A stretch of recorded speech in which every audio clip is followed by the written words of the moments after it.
Man, tiredness is an understatement. Let's call it what it is. Exhaustion. That invisible weight no one mentions. He wakes up and already feels the day crumbling, like the very air has become too thick to breathe.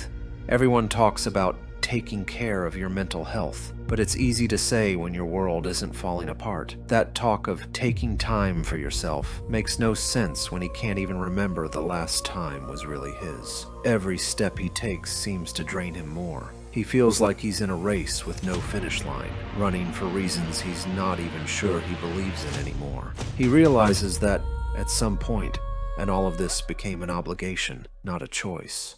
And while the rest of the world goes on with their lives, he wonders why he's still fighting, and if there's any purpose in this battle that he can no longer see.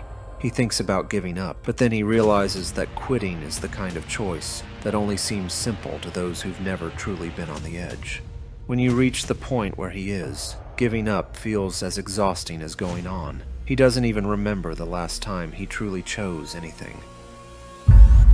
He's just pushed by what comes, as if he's adrift. But still, he continues. Not for hope or ambition, but because of a strength he barely understands. Something primitive and irrational, like a spark of survival that doesn't go out. And maybe that's all that's left. The routine of carrying on, even when he feels like he's draining away, has become a silent test of endurance. And with each day that passes, he proves himself. Not to the world, but to himself. He's a survivor, but not the glorified kind. He's a silent survivor, one who faces each morning the emptiness that has settled inside him without letting it defeat him. He looks at his reflection in the mirror and recognizes the truth. He's a tired man, but that tiredness has become a part of him. Something he no longer tries to hide. And in a way, that defines him. Every line on his face, every shadow around his eyes, are testimonies to a struggle no one else can see. It's a kind of war mark he carries, not to show the world, but as a silent reminder that he's survived up to now.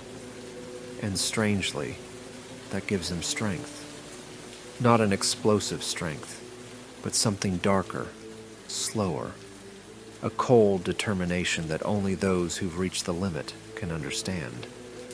He refuses to give up, not because he believes in happy endings, but because giving up would erase the only thing that's still genuinely his resilience.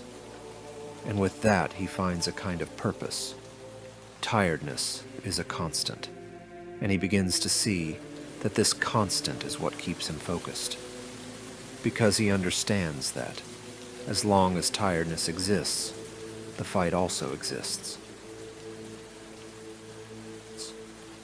And he sees himself differently from others, who seek a way out, some relief. He no longer waits for relief. He's accepted that this is his reality, and that life isn't going to give him a break.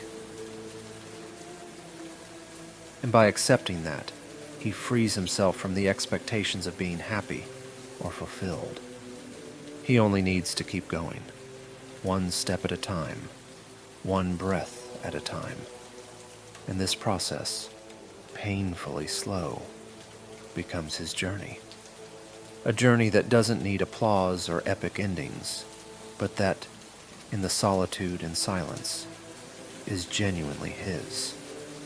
And deep down, that's more than he ever expected. He begins to understand that what he faces is not just and isn't just an external enemy. It's something internal, something that has rooted itself deeply. Tiredness is a reflection of his own struggle against himself, against what he was taught to believe, against the expectations placed on him that he accepted without questioning. He becomes his own adversary, and this silent battle shapes every aspect of who he is. He wonders if it's worth it, but he refuses to give that victory to tiredness, because, in the end, he realizes it's not the world that's pressing down on him, but himself. And this realization, though painful, gives him a new perspective. He realizes that as long as he has the strength to resist himself, he's winning. Time goes by, and he finds himself further and further from the illusions that once motivated him. He realizes it was never about reaching somewhere, but about facing each day with a determination he didn't know he had. And, facing this truth, he finds a kind of pride only true survivors know. Not a pride in achievements, but a pride in resilience. He doesn't need to prove anything to anyone, and that understanding gives him a freedom he never expected. He's just himself, and that's enough. But this peace he's found isn't complete.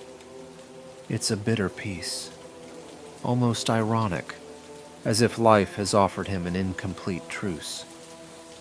Deep down, he feels that this acceptance is both a surrender and a victory. He didn't get everything he wanted, nor did he reach the destination he once imagined. But the truth is, over time, he's learned to see the value in what he has. It's not much, and maybe it never will be, but it's authentic. Every piece of the journey has been exhausting, yes, but those pieces have also become memories, internal scars he now carries like invisible medals. Medals not for others to see, but ones he knows and recognizes each time he looks in the mirror.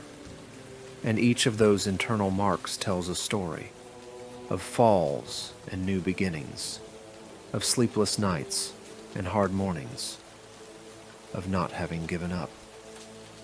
He realizes he no longer needs that external approval or the applause he once imagined would bring him fulfillment.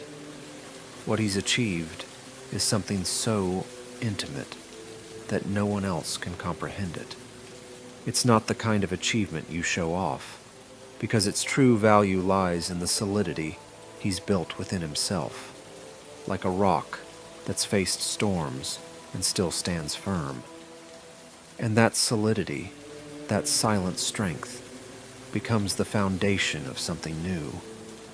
The ability to move forward, not out of expectations, but out of the simple act of existing, of being. The world around him remains the same, but he realizes something inside him has changed irrevocably. He feels like a mountain that, no matter how hard the wind blows or how the rains erode it, remains there, with its edges and cracks, yet unshakable. And it's this firmness, this stubbornness to continue, that now defines him. In time, he realizes that life doesn't need to be an endless sequence of great victories or twists.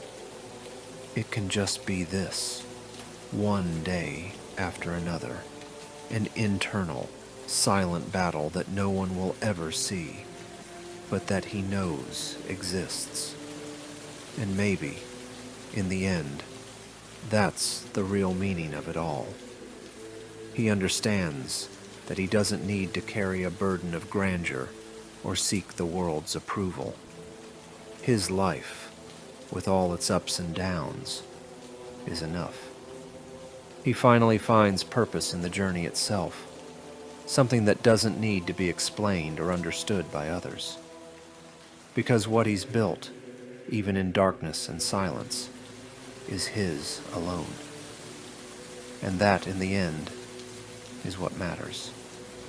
And then, amid all this, he finds a peace that doesn't come from solutions or answers. He finds a peace that comes from acceptance. Acceptance that he's a tired man, but that his tiredness is also his greatest testament to strength. He doesn't need a glorious ending. He doesn't need recognition.